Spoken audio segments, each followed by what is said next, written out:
Hi everybody, my name is Michael Yamazaki. I'd like to welcome you to this video on how I am rendering and making every scene for Star Trek Universe. I'm going to show you a quick clip and then I'm going to go into how this is produced. This clip is an actual 7-second scene from the show. Here it is. That's it, sir. It's pretty badly garbled. May I be of assistance?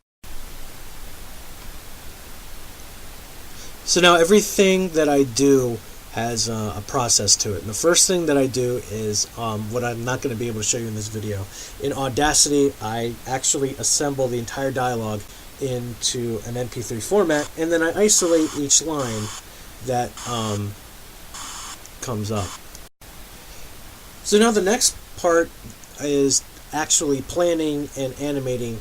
And the first thing that I do is come into 3D Studio Max, and I have open for you a version of 2010. And I'm going to show you how, I'm going to show you a build of the Corinth bridge, and I'm going to show you a quick render process. Now the video speeds up the render process immensely, which is great for showing you. It keeps the video short, but it really doesn't explain how much time it takes to really render a fully rendered scene. So here we go.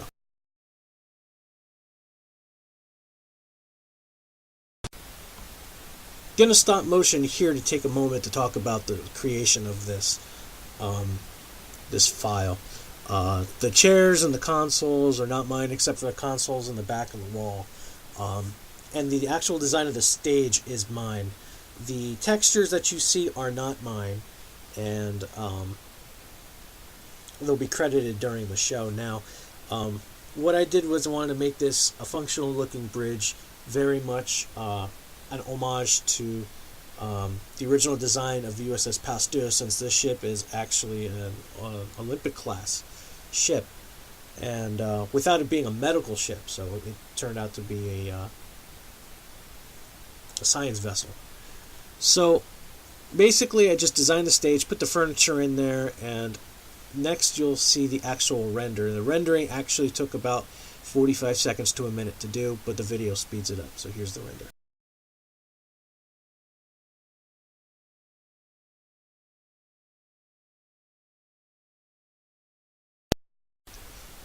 And now here it's rendered complete, and you can see the entire detail of the bridge and the actual production render.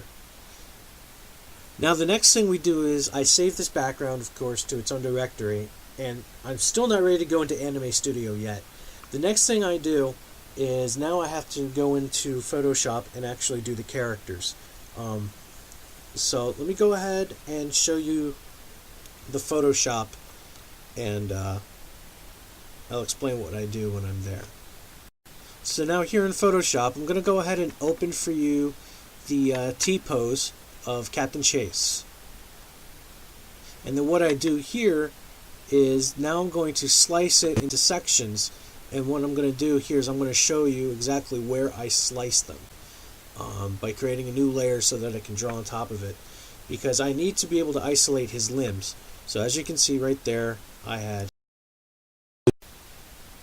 Now as you can see here, this is why I needed to separate and isolate his limbs, because each limb will have its own skeleton when I go into Anime Studio. And so I had sliced up his torso and added an arm. I even made a leg for him. I chopped off his legs, copied it once over, and now I've got 2 legs. And in Anime Studio, I will actually put a skeleton on him. For the scene we didn't have Captain Chase come out, we had Lieutenant Stock. And so now I'm going to go ahead and open up Anime Studio, and I'm going to load that scene for you.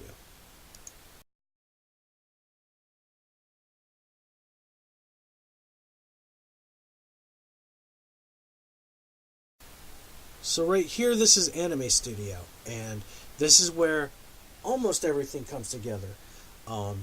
This is where all the artwork comes in and where all the animation takes place. Right now it's freeze frame, and I stop the capture so that you can see.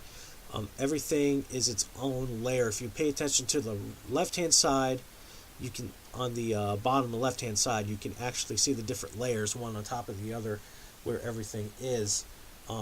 I will demonstrate for you all the different keyframing and so on and so forth. I'll even give you a quick shot of the turbo lift in the back. I'll even open the doors so you can see the actual JPEG file that is a high resolution of the turbo lift.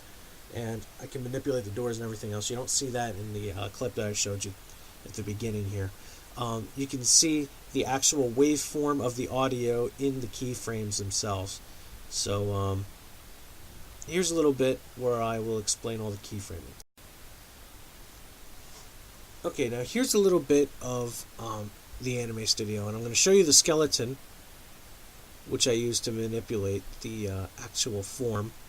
I can move the bones around freely, which is really nice for Anime Studio. Now here I'm showing you the keyframes of the mouths. The red area is when the mouth is off, and the areas in between is when the mouth comes on. So every time she talks, it looks as though she's speaking, when she's really not. The mouth really isn't moving. It's just coming on and off the screen at different times. Now I'm going to move the turbo lift, open it up, zoom in, so now it looks like she's standing in front of a turbo lift instead of on top of a various set of, a sandwich, if you will, of pictures that make it look like forced perspective.